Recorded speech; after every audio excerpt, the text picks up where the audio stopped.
Well, welcome again to Excel Still More. John Pontier, Greg Harris, here to discuss the reforms of household of faith and how we can learn to walk out our faith better. Exactly. Today, I'd like to talk a little bit about the reform of productive fellowship. Productive in fellowship? Productive in fellowship, Okay. Yes. This is something that's been a part of our church culture ever since the beginning. Mm-hmm. It's not often understood, and we have to keep reminding our members Yes, we do. what it means. So tell me a little bit about your understanding of and experience with productive in fellowship. Well, we are a small gathering, right? And so you have one advantage being small. It's easy to find out when needs arise. Mm-hmm. And we've had a lot of opportunities, especially when our families were younger, and we had younger children, to take those projects which would have overwhelmed a single family in the sense of it's going to take a long time to get done. Mm-hmm. What kind of projects are you talking about? Oh, the list could take much time. This room that we're sitting in used to be smaller because we expanded on the backside of the house. And so there used to be a door right across the room here. Mm-hmm. And it led out to a deck, which had a hot tub in it. Mm-hmm. And we bought the house 20 plus years ago. Mm-hmm. That's what was there. And, we were going to expand the house because of our family needs. And I had to take apart that deck. I had to get that hot tub out of there. Mm-hmm. And we rolled up our sleeves, and the group from church came over, and we took it apart, and we rolled that. That was a big ball to roll away from my house. And, we had a great time and cleaned it all up, and we served everybody some food, and could relax after a good, hard morning. We try to kind of keep them in a 4-hour window if we can, so people don't have to give up their entire Saturday. Yeah.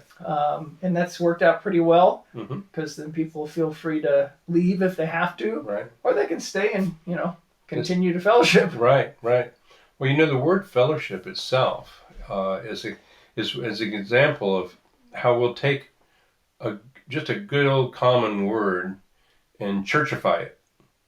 We'll make it so nobody knows what it really means. And we also are able to effectively avoid what it does mean. The word fellowship is literally the word partnership. That's what it means. It's a partnership. We are in fellowship with one another when we're in partnership with one another. And the partnership is in bringing the glory of God into tangible, observable experience for people. Mm-hmm. To do all that we do for the glory of God. And so productive in fellowship really draws us to the place where we stop thinking about fellowship as entertaining one another. Mm-hmm. Although there is food, as you said, and in all of the productive fellowship activities we've had in the churches where I've pastored and served, there's always, we put a big emphasis on it being a feast. And we're talking about a barbecue, yes. But it's a barbecue with all the fixings, and when there's no skimping. And you have to think about it this way, that the family that is hosting the work day, the productive fellowship party, is getting hundreds of dollars of free labor. That's very true. Thousands of dollars of free labor. And to feed them well is a small way of saying thank you for coming out. And so the plans for why don't you just kind of walk us through the sequence of events in a productive fellowship, not just here at your place, but others that you participate in. How does it start? How does it go through the usually, day? Not that it's always going to be this way, but it usually starts in a conversation. Mm-hmm. And you're at church, you're talking about something, and just in the conversation, you find out that this individual has something that they need help with. They're not actually asking for help, but those of us who have kind of been in the model for a while would think, especially the deacons. The deacons are really good at this. Yeah. productive fellowship opportunity. And then we usually do ask the deacon, or one of the deacons, to work with the individual to try to see how we could set up a productive fellowship. I remember one time we had a family that we had to blow off their roof. Now we try to avoid, the dangerous roof things, the dangerous things. But they had a kind of roof that you could safely do that. And the interesting thing about that opportunity was, while we were on the roof, blowing off the needles off his roof, his neighbor came out and asked what was going on. Because here were all these people showing up, at his house, cleaning this, cleaning that, and he's trying to, well, what's going on? And so we had a chance to talk to him, and we ended up blowing off his roof. So, that's great. Productive fellowship can give and take. Good. That's good. Now, how long did you work on the roof?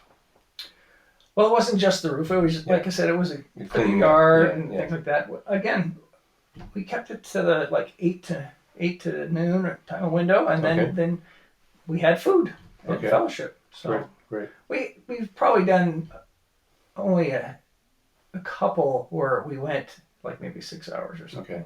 Yeah. Mostly it's. If you take a break in the middle, it doesn't feel that long. Yeah. I know when my wife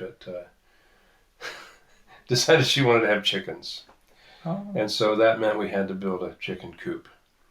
And this was right when the web became available and you could look things up on the internet. So I made the mistake of looking up chicken coop designs on the internet. And of course, every feature that we saw, we thought, well, we've got to have that. Want to be able to go in and open the door and get the eggs out without having to step into where all the chicken coop is. And we wanted to have bins for all the food, for the feed for the chickens, and we had a way to get water to the chickens, and we had a way to get the food into their feed troughs and so on. By the time we got this thing all put together, and we had the chicken run outside and the sliding door to let them in and out, and so we came up with such a design. So I need help with this. Now, where we live, you're allowed to build a building up to 10 foot by 10 foot without having to get a permit. Okay. So we maxed it out. We had a 10 foot by 10 foot building, and we invited the church over to help. We had guys there who really knew how to build. They were carpenters by trade, and they trained the other men and the teenagers, both guys and girls, how to build a wall and how to tip it up and how to set it in place and just all the stuff you would need to know to build a shed or how to get it square. We put the roof on it. We had roofing. The stuff that you put on the roof. Shingles, shingles, the tar paper, shingles. Yeah. We even set a window and a door, into it. And so at the end of some pretty fancy chickens. Yeah, and so in the middle of the day, we took a break and we had a really nice feast. And Sono fed everybody really well, and all these ladies that were there as well. They were helping out with the food part, and then we went back to work and finished out the chicken. But the funny thing coming away from this was that it was referred to from that point on as Greg's chicken condo, because it wasn't just a coop. It was a condo. It was a condo.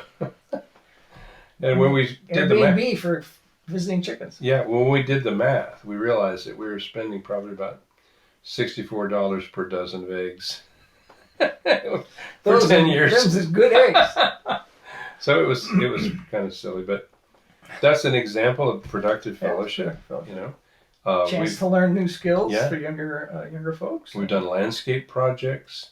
We did have to at one point make a rule about no, taking shingles off the roof kind of thing. We realized we were just waiting for an accident to happen. When you've got a steep roof.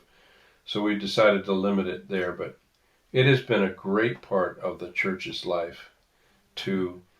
And one of the things that we found necessary in our congregation was to explain to everybody not to be shy about asking to host a productive fellowship work party, because everybody in the church needs to be needed, right?